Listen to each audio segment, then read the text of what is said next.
Bonjour et bienvenue à Connaissez-vous. Mon invité de cette semaine est Denis Harting.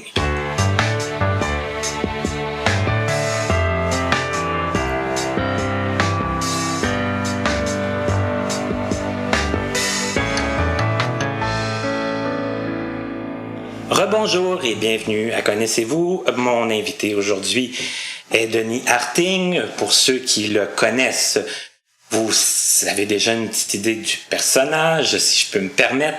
Pour ceux qui ne le connaissent pas, je vous dis que c'est une émission qui promet et qui vaut la peine d'être écoutée aujourd'hui, particulièrement, parce que je pense que toutes les émissions valent la peine d'être écoutées. Mais je vais vous laisser pour le moment connaître un peu qui est Denis. Tout d'abord, bonjour Denis. Bonjour. Denis, nous, on se connaît, ça fait déjà un certain temps. Oui. On se côtoie pas si souvent. C'est pour ça que je te disais avant que, moi j'aime ça commencer dès le début de la vie. Mm-hmm. Alors, c'est logique. Ça a une certaine logique.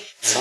Tout d'abord, est-ce que tu es à l'aise de nous dire, toi, tu es né quand? Tu es né où? Est-ce que tu es né avec un handicap visuel? Comment ça s'est passé le début de ta vie pour toi? La première chose que je peux te dire, c'est que je suis né. Ça, c'est la première chose. Au moins, on va régler ce problème. On va régler ça. Oui. Tu es né. Et ensuite, oui, je suis né le 1er juin 1970, à 2 mois prématurés. C'est pour ça que j'ai été dans un incubateur, qu'il y en a qui appellent aussi une couveuse.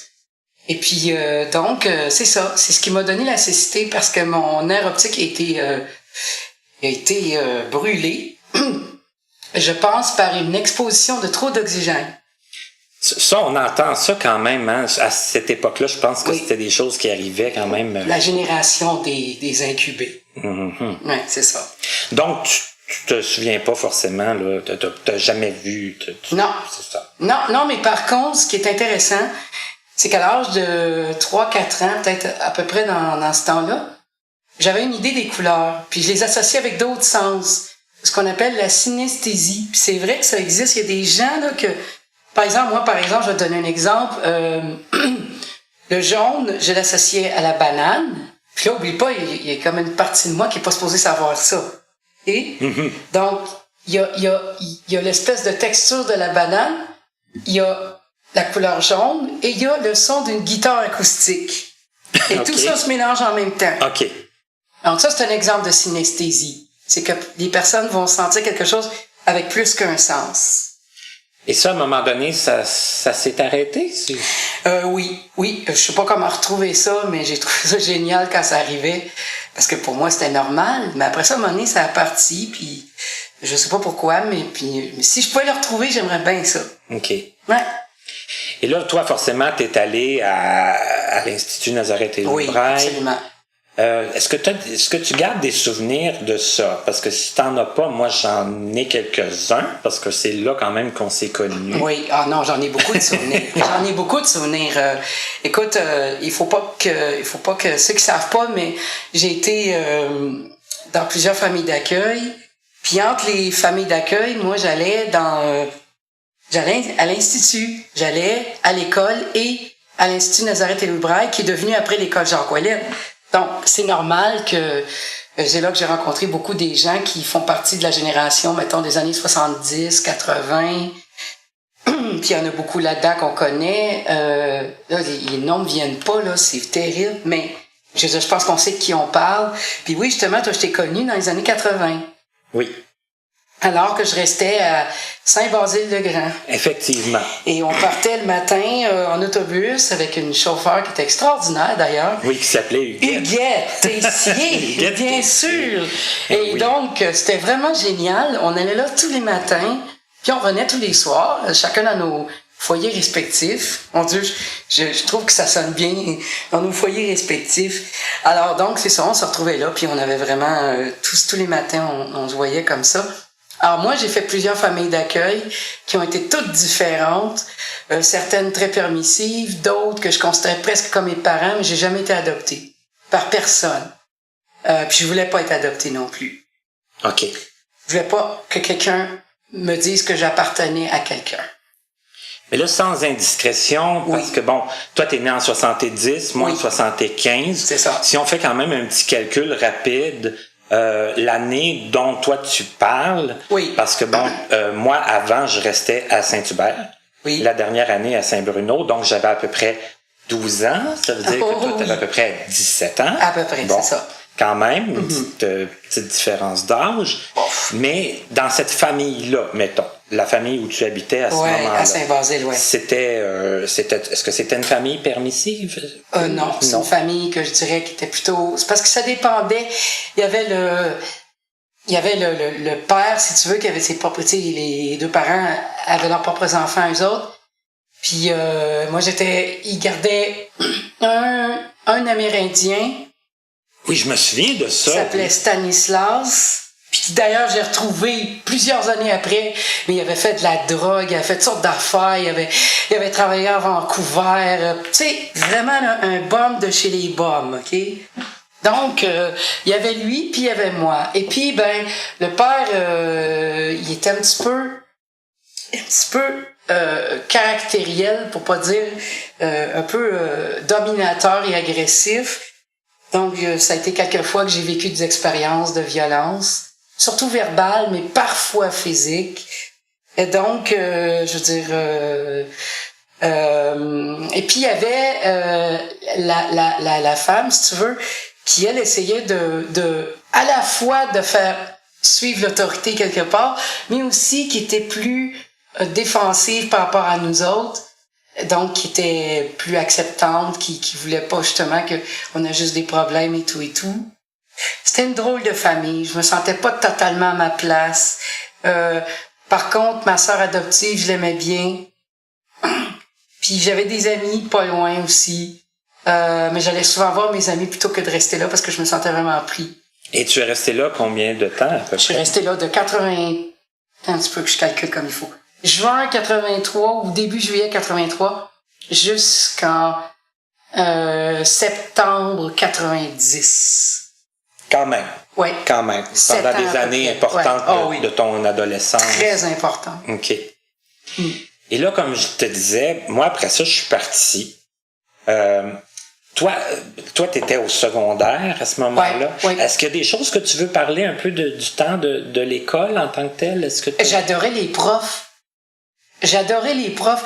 En fait, moi, j'ai toujours trouvé ça bien fantastique, l'idée d'avoir des groupes, des petits groupes, plutôt que des gros groupes où ce que personne ne se parle, puis que les profs sont tellement en dehors de la réalité, ils sont comme déconnectés de la réalité, puis là, ils s'aperçoivent pas que, tu sais, t'es un individu, puis t'as des besoins. Je sais pas si tu comprends ce que je veux dire. Oui. T'es pas juste un numéro, t'es pas juste bon, ok. Les petits groupes, c'est pour ça que j'aimais ça. Puis j'aimais ça aussi quand ils ont fait les fusions entre les groupes. Une espèce de cheminement particulier, mélangé avec secondaire, adaptation. Et j'aimais bien ça. Parce que là, les professeurs avaient le temps quand même de s'occuper de nous aussi. Oui, c'est ça. Il y a juste la prof de mathématiques, j'ai un petit peu de problème parce qu'elle a déjà t'as compris, sinon elle n'avait pas le temps de te l'expliquer. C'est simple. Les autres, par contre, j'avais pas de problème avec eux autres. Je veux dire, bon, il y avait, pour ceux qui les connaissent, il y avait Huguette Théberge, il y avait, Monique Forgette pour l'anglais. Moi, l'anglais, tu sais, je l'étudiais, puis pendant que les autres continuaient à travailler, moi, je continuais à faire d'autres choses. Parce que t'étais bon en anglais. J'étais très bon en anglais, puis je peux me considérer comme parfait bilingue. C'est pour ça que j'adore puis j'ai beaucoup appris à travers les chansons. La musique, ça a été quelque chose qui m'a beaucoup sauvé dans ma vie. Ça, je m'en souviens très bien, parce que, bon, dans l'autobus, la musique était très, très omniprésente. Ouais. Puis, et j'aimais tout. J'aimais de tout. J'aimais de tout. J'avais des affaires que moi j'aimais, les Beatles, des choses comme ça. Puis là, j'écoutais en même temps la radio qui jouait les tunes de l'époque, et les chansons des années 80, tout ça. Puis j'avais toujours mes préférés, évidemment. Mais la musique, pour moi, si elle avait pas été dans ma vie, je pense que j'aurais des gros problèmes. C'était ma planche de salut, mon saving grace. C'est quand même pas rien. Non. Non, j'en avais besoin. C'était très important. Parce qu'autrement, moi, c'est sûr que, bon, j'étais au primaire, toi au secondaire. Ouais. Je me répète peut-être. C'est pas grave. Mais t'étais donc quelqu'un qui apprenait assez vite, assez bien, qui avait des bonnes notes, qui était comme... En général, oui. Bien perçu là, des professeurs, tout ça. Qu'est-ce qui est arrivé après Jacques Ouellet? Parce que là, moi, je le sais plus. Ben écoute, moi, je suis partie... Qu'est-ce que tu voulais faire? Parce que tu avais des idées de ce que tu voulais faire après. Au départ, je savais pas trop, parce que j'ai resté aussi dans une autre famille d'accueil où la dame, qui s'appelait Josée, c'était plus mon amie d'autre chose. Et en même temps, c'était une femme de famille d'accueil. Elle gardait des jeunes, tu sais, des personnes avec des handicaps, je disais j'aime pas le mot handicap, c'est pour ça que j'essaie de trouver un autre mot. Il y avait des challenges, des déficiences intellectuelles légères ou plus ou moins légères et aussi physiques. OK, donc c'était un peu là multidisciplinaire. Sauf que Josée, c'était à la fois celle qui m'aidait à m'autonomiser, mais c'était aussi mon amie. Fait que c'était pas rare que le matin, on prenait une tasse de café, on se mettait à parler de la vie, puis de tout. Puis de la sienne, puis de ses relations, puis des miennes, puis elle me tirait aux cartes parce qu'en plus, elle faisait du tarot. Enfin, bref, c'était vraiment spécial. C'est une période que j'oublierai pas, ça. Puis je commençais à aller au cégep, parce que moi, je suis partie en 90 de l'école Jacques Ouellet. OK. Partie en juin 90. J'ai suivi un cours. J'aurais voulu avoir plus de cours que ça au cégep, mais j'avais juste le droit d'en avoir quelques-uns parce que, bon, parce que j'étais reliée avec les services sociaux, puis je pense que ça avait rapport avec les programmes, là, je sais pas si ça avait rapport à part... Peut-être que là, je dis une connerie, mais il me semble que ça avait rapport avec l'aide sociale ou quelque chose comme ça, ou les permissions que j'avais avec les services sociaux. OK, mais t'étais limitée dans... J'étais limitée dans mes cours, oui. J'aurais voulu... Puis quelque part, je voulais suivre arts et lettres. Ah, OK. Puis honnêtement, je sais pas pourquoi je le faisais, parce que ça me tentait d'écrire, j'avais toujours écrit. J'ai écrit des poèmes, j'ai écrit des histoires, j'ai même écrit des chansons. Puis, comme je t'ai dit, la musique m'a toujours suivi, mais pas juste de l'écouter, je voulais aussi la faire. Et je voulais chanter, j'ai toujours aimé chanter. Et puis, ben là, comme je t'ai dit, les arts et lettres, je savais pas trop pourquoi je le faisais, mais il y avait un petit peu de théâtre, il y avait un petit peu d'anglais, il y avait un petit peu d'espagnol, il y avait un petit peu de sortes d'affaires, j'aimais bien ça. Et puis, à un moment donné, ben, c'est Peggy, qui d'ailleurs était mon amie depuis 1979, Peggy Roux. Et oui, puis parce que tu en parlais souvent de Peggy. Ça. Ah, beaucoup. Et Peggy, c'était celle que j'aimais détester. Bon. OK. Que je détestais aimer en même temps, c'est ça qui arrive. Voilà. Quel beau paradoxe. Oui, qui est extraordinaire paradoxe, mais tout à fait ça. Et puis, ben oui, effectivement, Peggy, à un moment donné, elle m'a dit, mais pourquoi tu veux pas chanter? Tu devrais te faire entendre, tu devrais faire des démos, tout ça. On a commencé à faire un démo, puis là, j'ai compris que j'allais pas poursuivre mon cours en arts et lettres au cégep, parce que de toute façon, j'avais trouvé ce que je voulais faire, et c'était faire de la musique. Puis comme, en même temps, j'avais aussi un côté à moi qui s'était toujours posé des grandes questions dans la vie, d'où est-ce qu'on vient, puis tu sais, d'où est-ce qu'on sort, puis justement, est-ce qu'on est né, tu sais. Bon. On va revenir à la question du début. Je veux dire, je me suis toujours posé des questions grandes comme ça, tu sais, des questions de sens. Je cherchais le sens de la vie, puis j'avais donc des intérêts qui étaient très variés sur toutes les affaires spirituelles. Et ça aussi, ça m'a tenu beaucoup parce que je pense que si j'avais pas eu une direction à la fois musicale et spirituelle, je pense que, écoute, il y a des moments que je trouvais ça rough. Pas mal, la vie, me dire. OK. Ouais. OK. Ouais. Alors, quand j'ai commencé à faire les démos, comme je te dis, là, j'ai vraiment senti que ça, je voulais faire ça, je voulais chanter, puis je voulais me produire, puis j'ai même appliqué pour le festival de Granby. OK. Ils m'ont fait passer l'audition, mais ils m'ont pas pris. Puis je comprends pourquoi aujourd'hui, parce que en même temps, j'avais une voix qui était capable de le faire, mais j'avais une attitude et tu sais, les maniérismes, tout, j'imagine. Tu sais, j'ai pas la réponse précise, mais la réponse qu'il donne est toujours très vague. Très vague et très, comment dirais-je... À toi de l'analyser. Oui, à toi de l'analyser. Essaye de comprendre puis lire entre les lignes, mister. Et puis, ben non, mais moi, je trouve ça un peu... une réponse stéréotypée, un peu, là.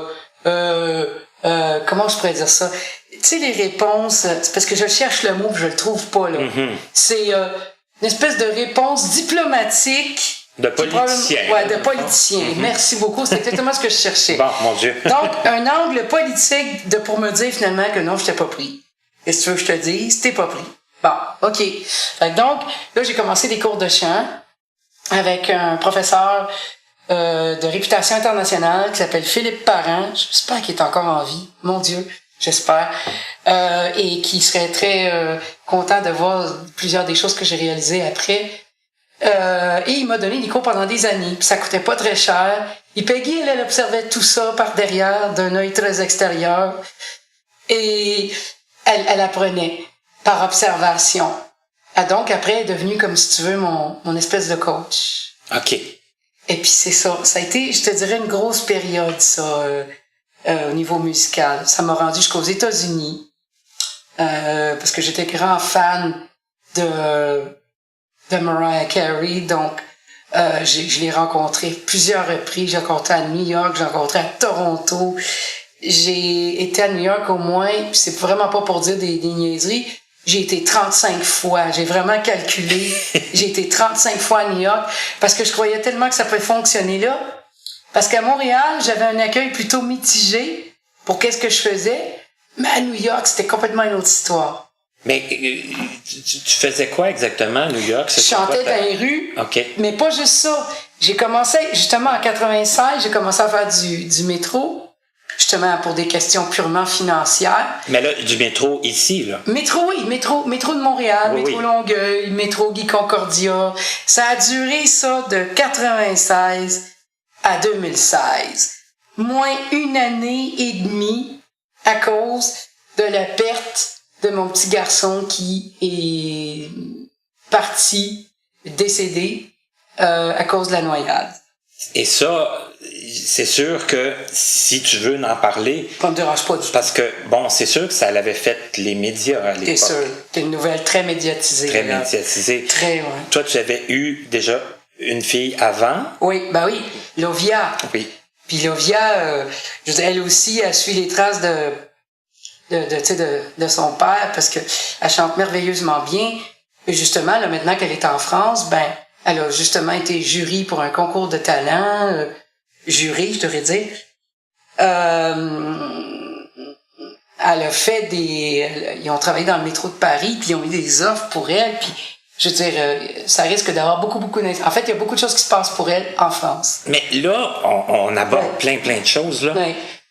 L'entrevue va aller dans plusieurs directions. Ah, je suis désolée. Non, mais c'est pas grave. Okay. Mais on va revenir. J'aimerais ça, si tu veux. Oui. Bon, l'arrivée des enfants. Okay? Oui. Est-ce que tu as toujours voulu des enfants? En fait, la vérité de la vérité de la vérité, c'est qu'au début, je voyais pas comment je serais même capable de considérer la question de je vais-tu être capable de changer une couche, moi? Est-ce que je vais être capable de ramasser ses besoins si jamais eux? Oui. Alors oui, Lovia, ça a été dramatique, mais vraiment dramatique, parce que je le voulais, mais en même temps, j'avais très peur. Oublie pas, on m'avait dit, moi, toute ma vie, toi, là, t'as des difficultés en orientation, t'as des difficultés en motricité, t'as des difficultés en motricité fine, puis ben, tu vas avoir des difficultés, puis tu sais, puis quelque part, ça rentre dans ta conscience, puis tu dis, je suis pas capable. Et ça vient même à dire, parce qu'il y a beaucoup de gens qui ont essayé, tu dis, qu'est-ce que ça me donne d'apprendre? De toute façon, je suis pas capable. Ça devient presque inconscient à un moment donné. Alors là, t'es pas motivé à apprendre, parce que, dans ta tête, tu dis, ça me donnera rien, je retirerai rien de toute façon. Et donc, forme d'incapacité-là ou de... C'est à force de se le faire dire. Ouais, ça rentre dans ton esprit. Ça devient presque ta seconde nature. Ça, c'est quand même dramatique, ça. Oui, c'est dramatique. Puis parce que quand on se sent pas incapable, ou en tout cas peut-être pas capable de tout, mais quand même capable de faire des choses, plusieurs choses. C'est ça. C'est vraiment pas facile. Et le pire, c'est qu'au début, quand tu t'en rends pas compte, tu te dis, ben c'est comme ça que je suis. Puis là, t'as d'autres gens qui te disent, non, mais t'es capable, voyons donc, t'as pas de limite. Peggy, c'était ça. Peggy, pour elle, j'étais capable de tout. Mais vraiment tout. Alors que moi, j'étais dans l'autre opposé qui disait, mais j'ai de la misère là-dedans, j'ai de la misère là-dedans, j'ai de la misère là-dedans, j'ai de la misère là-dedans. Et ça faisait beaucoup de batailles, beaucoup de conflits entre Peggy et moi. Faut dire aussi que à ce moment-là, on avait commencé une démarche de développement spirituel qui était très, très impliquée, très profonde, et qui justement parlait du potentiel de l'être humain comme étant quelque chose de très élevé, de quasiment infini. Et puis donc, elle voyait dans cette perspective-là, puis moi, je le voyais dans l'autre perspective. Puis en même temps, j'étais ouvert à son idée, parce que, évidemment, l'idée en tant que théorie m'allait, mais en tant que pratique, je trouvais qu'il n'y avait rien qui me le montrait. C'était très, très, très difficile pour moi à vivre. Alors, quand Lovia est arrivée, ben, c'était un peu dans ce sens-là que c'est arrivé, dans tout ce espèce de tourbillon-là, si tu veux. OK. Alors, je me voyais pas capable, puis j'étais traumatisée juste parce que, mais tu sais, Lovia en même temps était super patiente, c'est comme une poupée, elle se laissait faire, donc, mais c'est pas surtout avec elle que j'ai appris, c'est avec mon fils. Après. Là, juste pour situer, là, Lovia est arrivée en quelle année? En 94. OK. Là, c'est par après que tu as commencé dans le métro. Oui, en 96. C'est ça. Ça, c'est justement parce que vers la fin du printemps, on avait vraiment des problèmes financiers incroyables. Là, j'ai commencé à travailler dans le métro. Mais moi, j'ai envie de te poser une question là, qui va peut-être paraître farfelue. Ah, je suis spécialiste du farfelu, moi, il n'y a pas de problème. Non, mais est-ce que tu te souviens de la première fois que tu as chanté dans le métro? Comment que... Ah, ben oui! Comment tu te sentais? Ah oui, je m'en rappelle. C'était un jeudi, le 25 mai 1996. Wow! Avec la date. Paniqué, ben raide. Je m'en rappellerai toujours parce qu'il n'y avait pas personne et c'était le fichu métro Honoré-Beaugrand. C'est pas genre le terminus le plus achalandé de Montréal. Sauf tout le respect que je donne au métro Honoré-Beaugrand. Ben, c'est le métro Honoré-Beaugrand. Ouais, et puis il est assez vide, OK? Puis il y a personne. Puis là, tu te dis, je sais pas si les gens aiment ce que je fais. Je ne sais pas si le fait que je chante des chansons de toutes sortes d'affaires, autant de gars que de filles. Tu sais, j'étais traumatisée. Tu pouvais pas voir la réaction des gens? Non, du tout. Absolument pas. Ah non, c'était... Écoute, j'étais paniquée, mais pas paniquée dans le sens que j'aurais arrêté. J'étais bloquée là. Il y a même un moment où il a fallu que je me prenne le courage à deux mains pour en chanter une. Mais est-ce que ça t'a pris tout ton courage pour te rendre? Tu sais, est-ce que tu faisais longtemps que tu y pensais? Est-ce que tu disais, bon, OK, demain, j'y vais? Et est-ce que ça t'a pris du temps avant de... J'ai pas eu besoin de réfléchir à ce point-là. C'est comme si c'était une nécessité, étant donné qu'on avait des problèmes financiers. Okay. Et moi, je pensais que ce serait temporaire, on allait... mais non, pas du tout. Ça a duré à peu près... Presque 20 ans? Presque 20 ans. OK.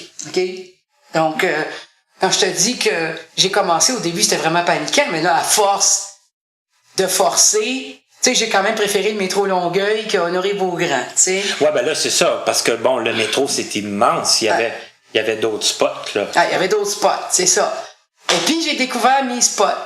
Et puis là, j'ai découvert des gens avec qui j'ai joué. Il y a un gars qui s'appelle Robin, qui est un joueur de piano, puis aussi plus tard, il a commencé à jouer aussi du saxophone. J'ai joué un bon bout avec lui. On soit qu'on jouait dehors, parce que là, au début, ça a commencé dans le métro, mais après ça s'est ramassé dehors. Là, j'ai joué dans le Vieux-Montréal. Au début, j'ai joué dans le Vieux-Montréal, puis là, Lovia a commencé à nous joindre là. En faisant quelques chansons ici et là. Puis à un moment donné, c'est devenu un gros spectacle.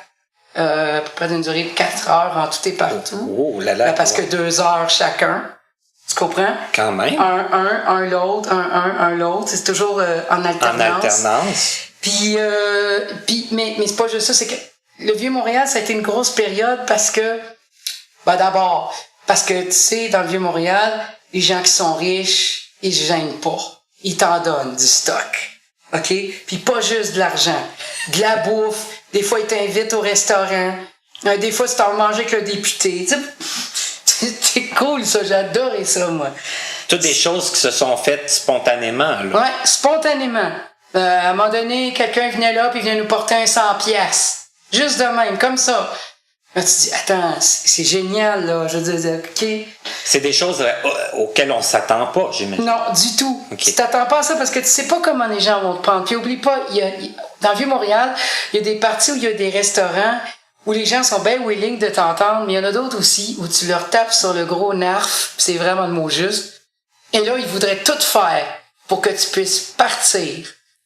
Tellement... Okay, ça fait qu'il y a eu des côtés déplaisants. Très déplaisants. Il y a une année où on s'est fait carrément jeter dehors. Il a fallu faire... même la ville de Montréal était mélangée là-dedans. Ça sonnait la collusion pour à peu près, tu comprends? Mm-hmm. Alors, il a fallu qu'on engage notre avocat qu'on avait eu justement pour la cause de Hassan, notre petit garçon qui est décédé. Et puis, il a fallu qu'il défende auprès des médias, justement, pour qu'on puisse rejouer là où on était supposé jouer dans le Vieux-Montréal. Là, c'est ça, là, c'était dans un spot précis. Oui, il y en avait 5 qui nous avaient bloqués, il en restait juste un, puis c'était le pire. Parce que ça, c'est quand même des batailles assez... juridiques. Oui, juridiques et déplaisantes. Ah, vraiment pas nécessaire. OK. Puis là, après ça, tu sais, parce qu'ils nous voulaient pas là, ils nous ont fait passer les fameux concours où que tu fais une audition. Et là, même si on avait fait de notre mieux, ils nous disaient, par exemple, moi et Lovia, ils nous disaient que on n'avait pas été assez bon, mais vraiment pas bon du tout. En fait, on avait 1 point de différence, mais c'était genre le pire des points qu'on pouvait pas avoir. C'était quoi ce concours-là? C'était des auditions que la Ville de Montréal organisait, comme par exemple, moi j'étais dans le district Ville-Marie. Parce qu'ils organisent des auditions pour les musiciens. Oui, absolument. Voyons donc, je te pas ça, c'est il paraît, à cause de nous autres, à cause du précédent qui avait été créé dans le Vieux-Montréal. Okay. Super. Parlez-moi en bien, parlez de moi en mal, mais parlez de moi. Hey boy. Ouais, ça doit pas aider, ça non plus. Non. Mais sauf qu'après ça, nous, on a découvert, en changeant, je dirais, dans un sens, on a découvert le village. Oui, ben oui. Puis le village, c'est là que je me suis aperçu qu'il me restait encore une gouttelette de discrimination. Mais quand je suis allée, par exemple, j'ai dit, mon Dieu, ces gens-là sont généreux, sont gentils, Mais ce qui était triste dans le village, par contre, c'est que t'avais et les gens qui étaient riches et qui étaient très généreux et qui aimaient les artistes, et puis de l'autre côté, t'avais les robineux, puis les mangeux de poubelle, puis les drogués, puis tout, les sous-morts de l'autre côté. Parce que là aussi, il y avait les deux mondes qui se confrontaient. Oh oui, puis c'était des fois assez insupportable. Honnêtement, moi, à un moment donné, j'ai développé une espèce d'aversion d'aller travailler dehors. Parce que je trouvais que c'était toujours la même affaire. Oublie pas, moi, je t'ai dit plus tôt que j'avais été à New York. J'ai fait des spectacles dans des bars. J'ai été même dans une émission qui s'appelle Amateur Night at the Apollo, qui est le théâtre Apollo à New York. J'ai fait le concours, j'ai gagné 2 fois la première place devant des gens qui me connaissaient même pas. Je veux dire, j'ai rencontré des gens qui auraient pu me produire, mais j'ai toujours passé sur le bord d'être produit, d'avoir un contrat de disque, d'avoir un show. Je n'ai même organisé un show qui a complètement tombé à l'eau, qui a foiré avec une équipe de personnes. Ça, c'était en 2009, pardon. Ouais, c'est ça. Ça devait se faire à l'Olympia à Montréal. Donc, tu sais, ça a pas marché, puis ça m'a bien découragé, puis... tu sais, à un moment donné, j'ai fait, OK, là, je suis tannée. Je ne me tente plus de chanter. Je trouve que c'est trop. Le prix que ça me coûte, ça me tente pas de le payer, puis tout ça. OK, mais regarde, on va profiter du temps où ce que ça te tentait moins, là, pour revenir au moment où ce que tu avais arrêté, c'est-à-dire, bon, quand ton fils est décédé. Ouais. Bon, ton fils, lui, était né en quelle année? En 1996, le 27 janvier. Le 27 janvier. Oui. OK. Il était voyant, lui. Oui, c'est ça. Il voyait en maudit à part ça. Il avait des yeux tout autour de la tête. Très intelligent. Mais Lovia, elle voit aussi. Non, Lovia, elle voit pas. Ah, pas du tout. Elle voit un petit peu les couleurs. OK. Elle voit un petit peu les ombres. Elle voit quand même les couleurs. Je peux quand même te dire qu'elle voit les couleurs. OK. Mais, tu sais, comme ils disent en anglais, elle est legally blind. OK. Hein, c'est ça. Donc, ton fils, lui, il avait aucun problème de vision. Aucun. OK. Il avait des yeux tout autour de la tête, comme je t'ai dit. Mm-hmm. Ouais. Très intelligent, très espiègle, mais si mal guidé, il aurait été du mauvais bord. Ah non, mais écoute, il était même dur à suivre pour une personne voyante. OK. Hein, c'est ça.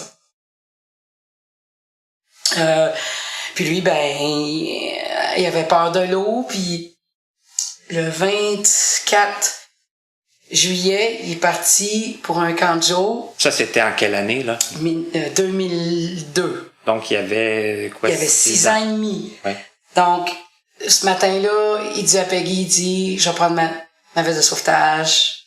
D'habitude, il la demandait pas. Il dit, là, j'aimerais savoir ma veste de sauvetage. Il dit, t'es sûr, tu vas pas la perdre? Non, il dit, donne-moi la veste de sauvetage.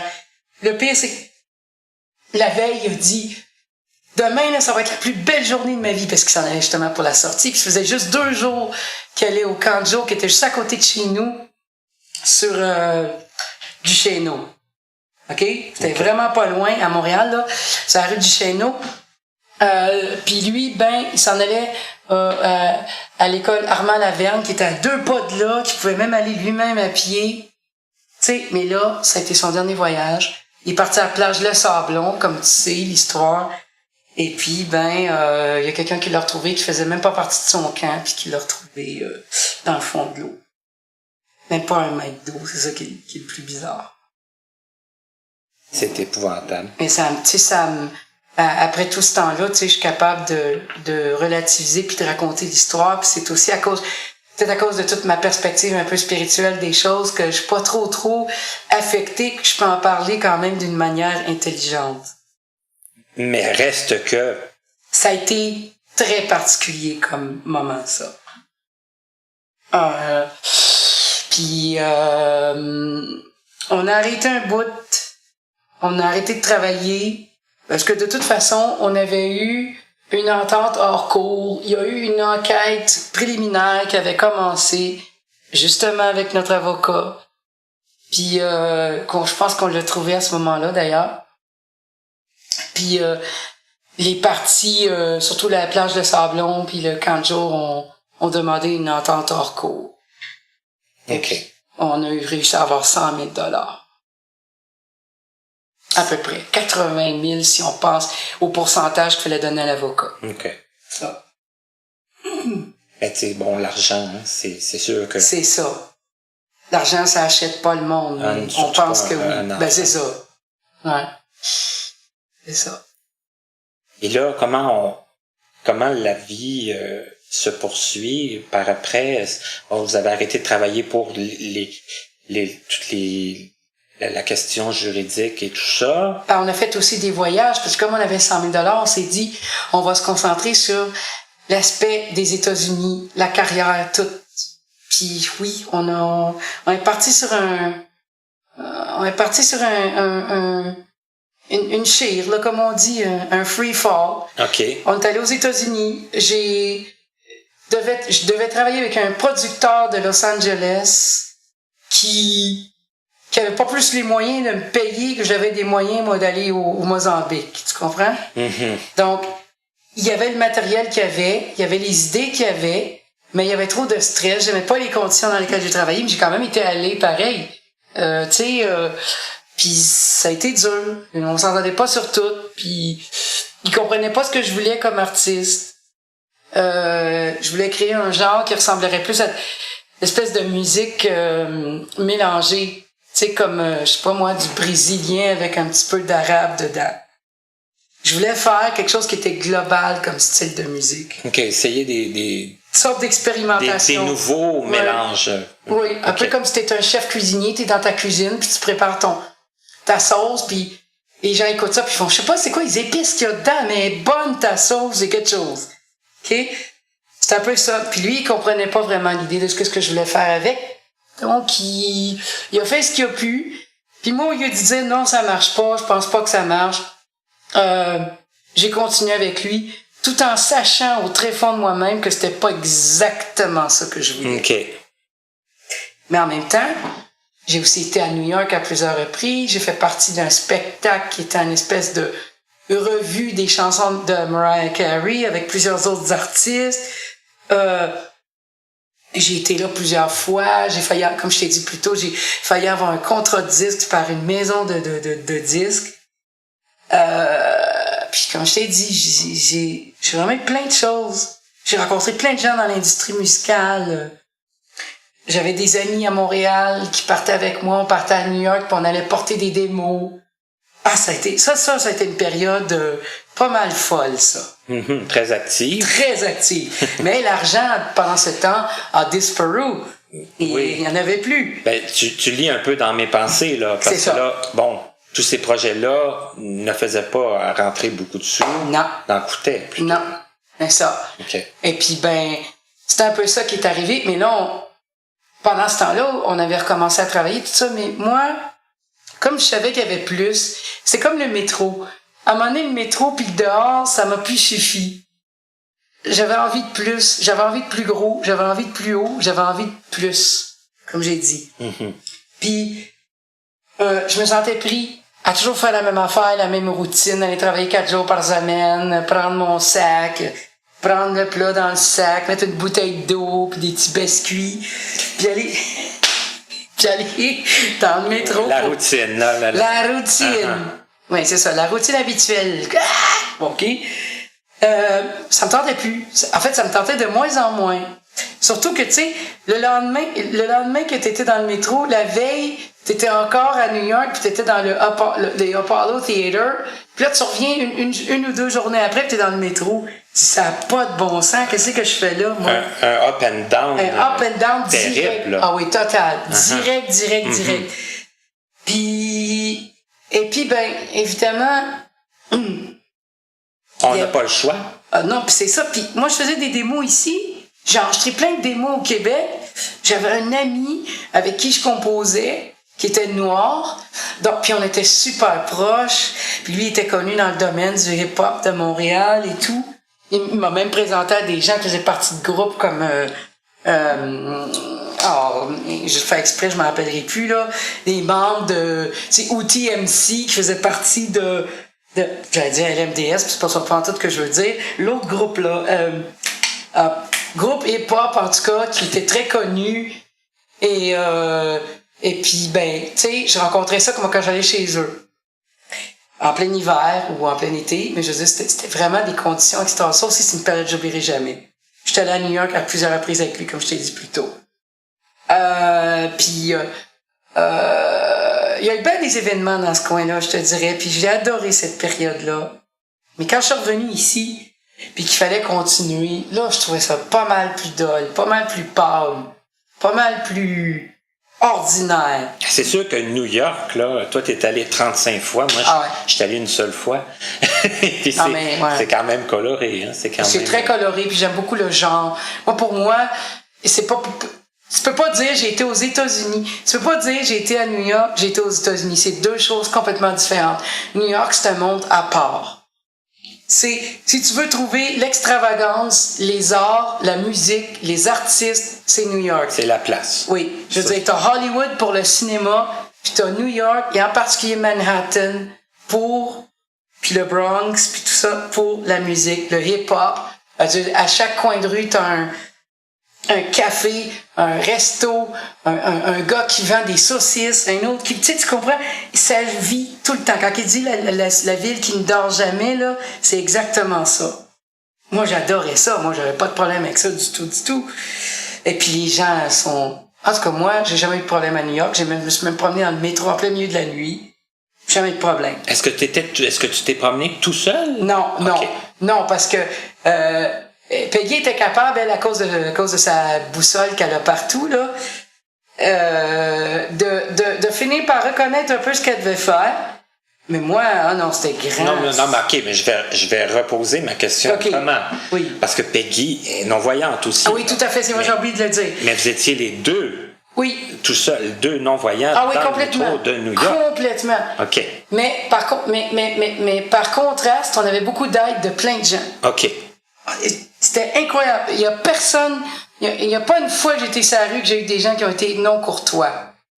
On peut pas en dire autant en France, où est-ce que je vis en ce moment, puis même au Québec des fois, à New York, tout le monde veut t'aider. Plus de courtoisie. Beaucoup de courtoisie. Beaucoup de courtoisie. Beaucoup de courtoisie. New York, c'est, je sais pas, c'est comme, on dirait que en tout cas, moi, ça a été mon expérience. J'ai été accueilli. J'ai eu l'impression que la ville m'accueillait. C'était vraiment spécial, ça. Je me rappelle, la première fois que je suis allée, c'était en octobre 98. Là, Denis, oui. Le temps file très vite. Oui. On va faire une pause. Oui. Et puis après la pause, il y a deux choses dont je veux parler, mais pas les moindres. Mm-hmm. Je veux savoir, parce que là tu l'as dit, tu es déménagé en France. Ouais. Moi je veux savoir, mais tu réponds pas tout de suite. Là. Après la pause, je veux savoir pourquoi, que tu nous l'expliques un peu. Puis on va parler évidemment d'un film qui s'en vient. Oui. Et ça aussi, je veux que tu nous expliques un peu comment ça s'est passé. Comment c'est arrivé. C'est parfait. Mais je te donne à peu près 15 minutes pour traiter les deux sujets. OK, c'est pas grave. Je vais y arriver. Okay. C'est bon. Mais je te préviens d'avance. D'accord. Alors, on fait la petite pause tout de suite. On revient tout de suite après avec notre invité qui est Denis Arting. À notre prochaine émission, Alexandre Groucheverry. Bien que passionné de sport et en pratiquant même quelques-uns, voici ce qu'il devait faire lors de certaines heures de cours d'éducation physique à sa polyvalente. En fait, ça dépendait des cours. Là. C'est sûr que les cours de badminton, etc., je devais y assister, mais dans le sens que je pouvais pas participer. Mais ce qui était l'avantage dans la polyvalente, où moi j'allais, c'est qu'il y avait une partie de la session en éducation physique qui se faisait en aréna. Donc moi, je savais déjà patiner auparavant. Donc avec la vision qui me restait, je pouvais assister au cours de patin qui était à la patinoire. Puis il y avait un cours ici qui était destiné à du conditionnement physique. Fait que c'était des exercices, soit quelques machines, là, exemple de poids et haltères, puis il y avait du jogging, des affaires comme ça. Fait que ça, c'était pas si compliqué pour moi. Je pouvais m'y adapter comme j'avais un résiduel, mais il y avait certains autres cours où j'ai pas pu participer, mais que je devais être présent pour une question de logistique. Vous pouvez communiquer avec nous pour nous faire part de vos commentaires, questions et suggestions en passant par notre site Internet à l'adresse www.martinchouinard.com ou à l'adresse courriel connaissez-vous2017@gmail.com sans tiret. Nous désirons remercier l'Association des aveugles de la Rive-Sud ainsi que la compagnie Point par Point Inc. de nous prêter gracieusement leurs locaux pour l'enregistrement de certaines de nos entrevues. Bonjour et bienvenue à la section pause de l'entrevue. Cette semaine, j'ai décidé de faire un lien entre mes invités et une autre dame que j'adore qui en est rendue déjà à son 3e livre autobiographique. Il s'agit de Madame Danielle Ouimet. Pourquoi je vous dis que je fais un lien entre mes invités et elle, c'est que, les invités qui acceptent de venir au micro de Connaissez-vous sont d'une très grande générosité et ce livre, pour la plupart, sans beaucoup de filtres. Et comme je vous l'ai dit, Madame Ouimet, que plusieurs sûrement connaissent, en est rendue à son 3e livre autobiographique. Donc, ce sont des livres qu'elle écrit elle-même et qui racontent sa vie. Et forcément, pour en écrire 3 livres, il faut avoir des choses à raconter, des anecdotes et aussi des affaires plus personnelles. Le premier livre s'intitule « Si c'était à refaire ». Il est sorti en 2005. Bien sûr, il est disponible en version audio au Service québécois du livre adapté. C'est une grosse brique de plus de 500 pages et c'est vraiment très intéressant. C'est écrit par thème, donc ce qui concerne la radio, ce qui concerne la télévision, ce qui concerne le cinéma. C'est tout écrit par chapitre et chaque chapitre a son thème. Le deuxième livre qui est sorti en 2010 s'appelle Henri, l'Italie et moi. Ça raconte beaucoup les voyages de Madame Ouimet. Et le troisième livre qui vient presque juste de sortir, du moins en audio, je crois que le livre version papier est sorti fin 2016. Ça s'appelle Mes amis, mes amours, ce que les hommes m'ont appris. Et je ne l'ai pas encore lu. Donc, si vous le lisez dans les prochains jours, prochaines semaines, possiblement qu'on le lira en même temps et peut-être même que j'aurai l'occasion de vous en reparler, que ce soit par l'entremise du podcast ou en personne. Donc, c'était mes suggestions de lecture passées et, disons, dans les plus récentes que je vous fais cette semaine. Nous sommes de retour avec notre invité qui est Denis Harting et pendant la pause, c'était incroyable, on a jasé. Là, on a dit à un moment donné, faut conclure, mais quelle conclusion! Puis en plus, c'est qu'il y avait quelque chose que j'avais oublié de mentionner, c'est que Denis, tu as fait partie de la chorale de l'Accueil Bonneau, fut un temps. Oui, tout à fait. Puis d'ailleurs, c'est intéressant parce que la chorale de l'Accueil Bonneau, ça a été une expérience. En fait, c'est très curieux ce que je vais te dire, parce que là, je viens d'avoir un flash. C'est que l'expérience de l'Accueil Bonneau, moi d'abord, j'aimais beaucoup les gars avec qui je chantais. Mais mon défaut à ce moment-là, c'est que j'étais bien individualiste, puis je voulais voler de mes propres ailes. Puis je le regrette un peu aujourd'hui parce que je me dis j'aurais pu tellement les aider, puis ils auraient pu m'aider aussi, puis j'aurais pu être beaucoup plus humanitaire. Et aujourd'hui, je comprends que la chorale de l'Accueil Bonneau, c'est un peu comme les Restos du Cœur en France. Et d'ailleurs, c'est drôle parce que dans le film qui a été fait, qui s'appelle Enfants de cœur, la dernière chanson que les gars ils chantent tout ensemble alors que je suis plus là dans la chorale, c'est justement la chanson des Restos du Cœur, qui était le projet de Jean-Jacques Goldman avec Coluche, tout du monde qui était très connu en France puis qui était très engagé dans la cause de donner des repas chauds aux pauvres et aux gens qui étaient en problème, tout ça, qui étaient dans la drogue, l'alcool. Tu sais, c'est exactement ça, la chorale de l'Accueil Bonneau. C'était une gang de gars qui chantaient pour se ressaisir, pour faire de la réhabilitation sociale. OK. Moi, ça a été très court, mais j'ai vécu la ronde médiatique. Et c'est drôle parce que ça va amener un autre sujet un peu plus tard, je le sais. J'ai vécu la ronde médiatique, la télé, la radio, les entrevues, la participation au Téléthon Jean Lapointe. Ça, c'était en 97. J'ai été là du 20 février ou à peu près 24-25 mai 97. OK, donc quelques mois. À peine. OK. Je voulais voler mes propres ailes parce que là, même les médias venaient me chercher moi pour me parler à moi. Les gens, tu sais, c'est pour ça que je me suis peut-être un peu enflé la tête. Mais c'est vrai un peu parce que les gens venaient me poser des questions à moi, pas juste par rapport à la chorale. Il y en a qui se sont intéressés au fait que j'étais intéressé à travailler avec Mariah Carey. Il voulait me donner le numéro de son agent ou quelque chose comme ça. OK, ça l'a élargi. Ça l'a élargi et là, ça les a rendus un petit peu nerveux, voire jaloux, parce que là, ils voyaient que l'attention médiatique n'était plus juste sur le groupe. Elle se détournait un peu, là. Ah oui, c'était l'artiste. Les gens, ils disaient même que des fois, ils venaient là-bas pour voir si j'étais là. Puis ils demandaient tout le temps, il est où le petit blond? Il est où le petit blond? Déjà, j'avais cette espèce d'aura-là que peut-être j'ai de la difficulté à porter, en fait. Et je suis pas restée longtemps, puis ils ont trouvé que je voulais trop faire ma petite affaire à moi tout seul, puis c'était pas ça. Et voilà. Oui, non mais oui, puis après ça, je les ai découverts, puis j'ai trouvé que l'œuvre était extraordinaire. Ouais. Oui, ben oui.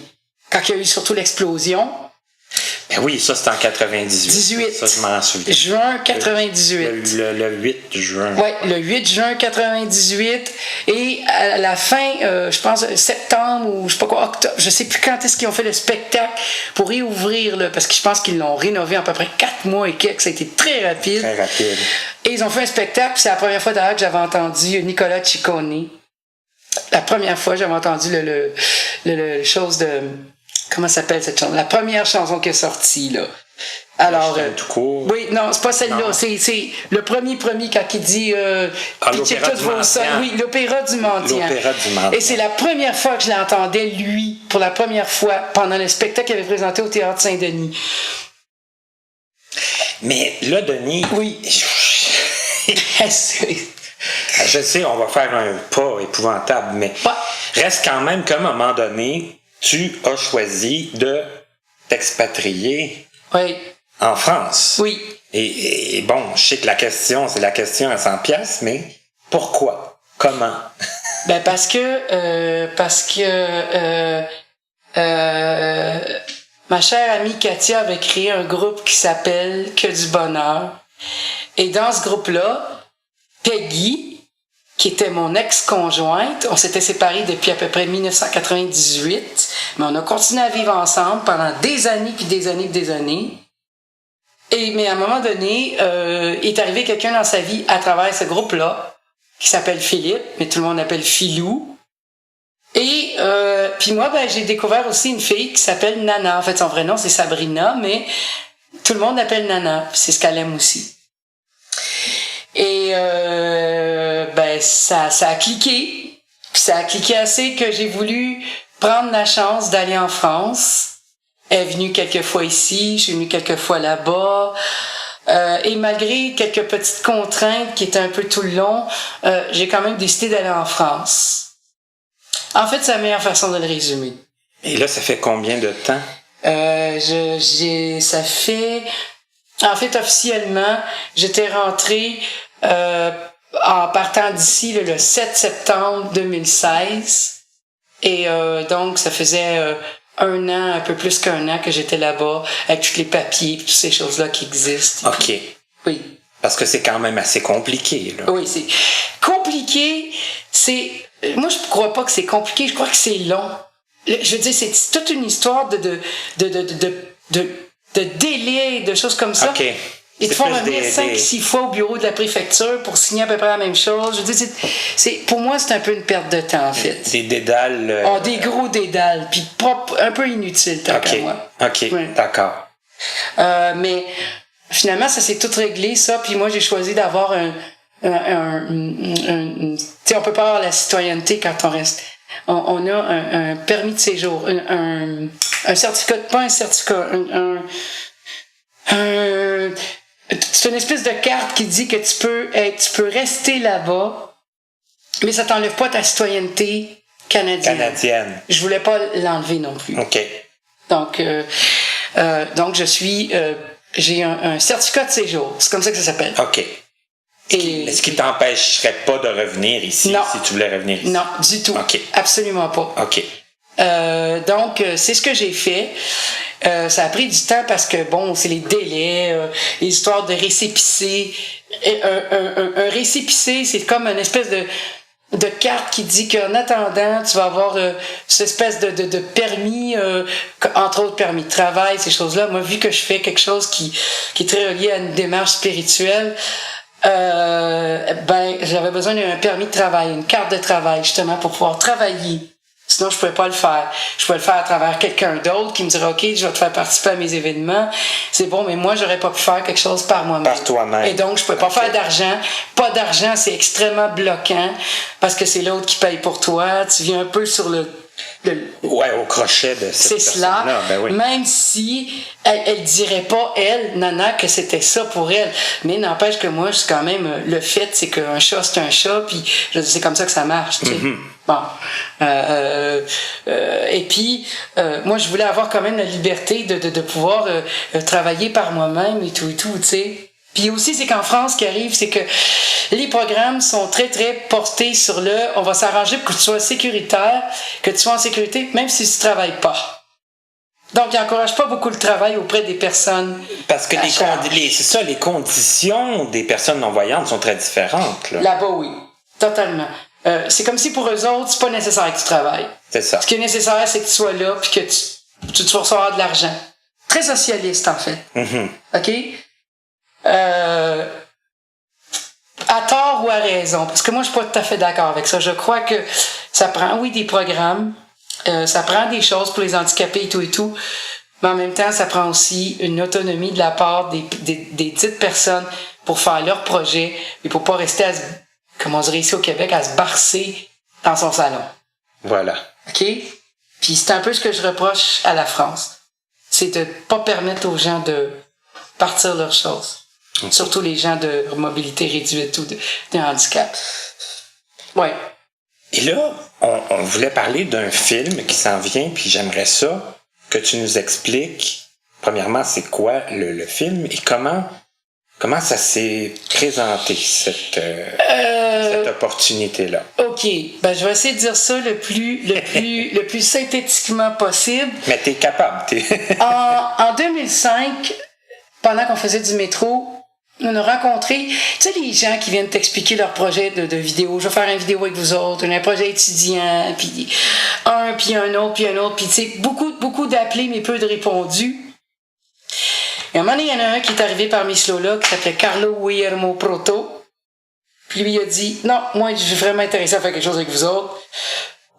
Chemin faisant, lui et moi, on est devenus amis, mais vraiment solides. On a, comme on dit au Québec, on a compté les cochons ensemble. Il y a eu des bouts, ça a été très rough. Puis il y a des bouts, ça a été extraordinaire.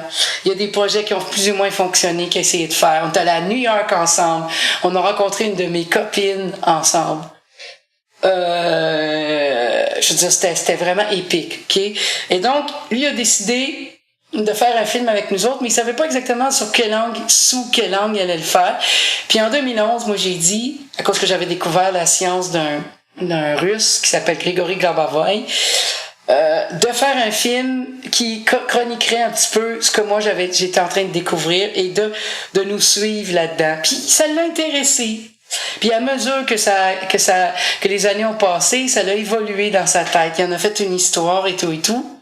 Et c'est le film qui est possible justement de voir.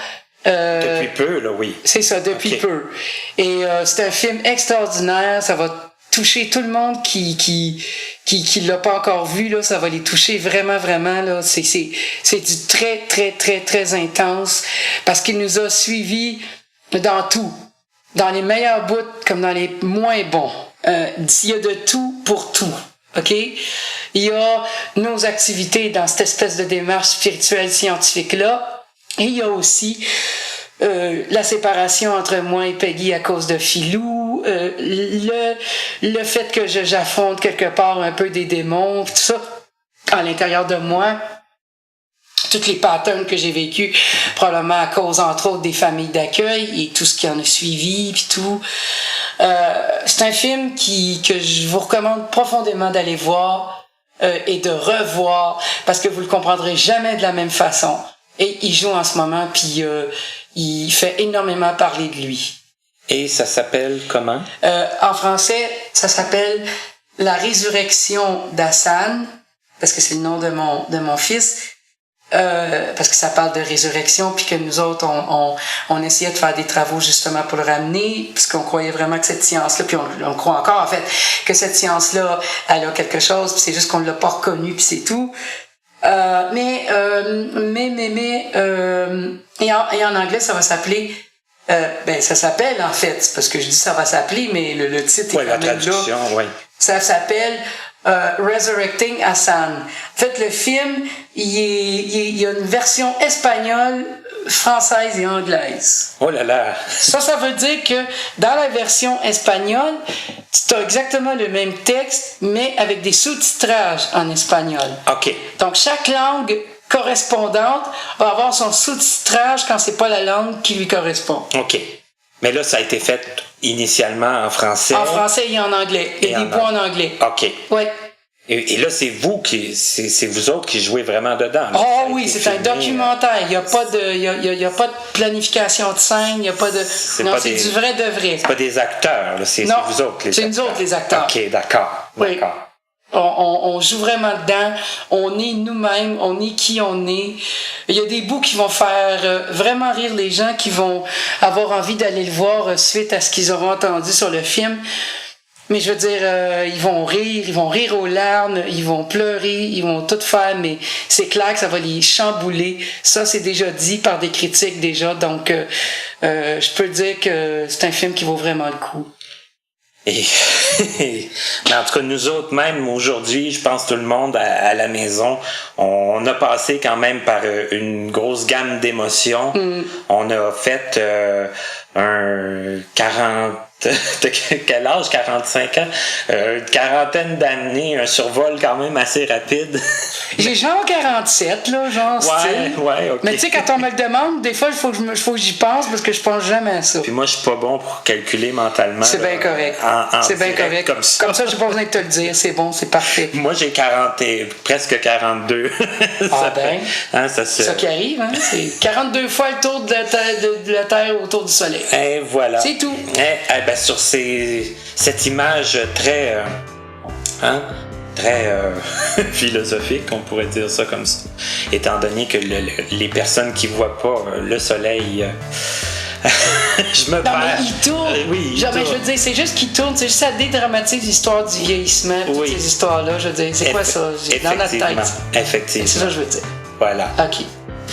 Alors, je vous laisse sur cette image, puis je vous dis à tout le monde à la maison, continuez de nous écrire, continuez de nous écouter surtout. À chaque semaine, on va être là avec un nouvel invité. Comme vous pouvez sûrement le constater, nos invités du mois de septembre avaient beaucoup de choses à nous raconter. On a eu des cas très diversifiés. Et ça va se poursuivre en octobre, novembre et décembre. Et tant qu'il y aura des gens qui seront prêts à venir s'asseoir avec moi, on sera là. Donc, merci beaucoup, Denis, encore une fois. Et merci aux gens à la maison. Et à la prochaine pour une autre émission de Connaissez-vous.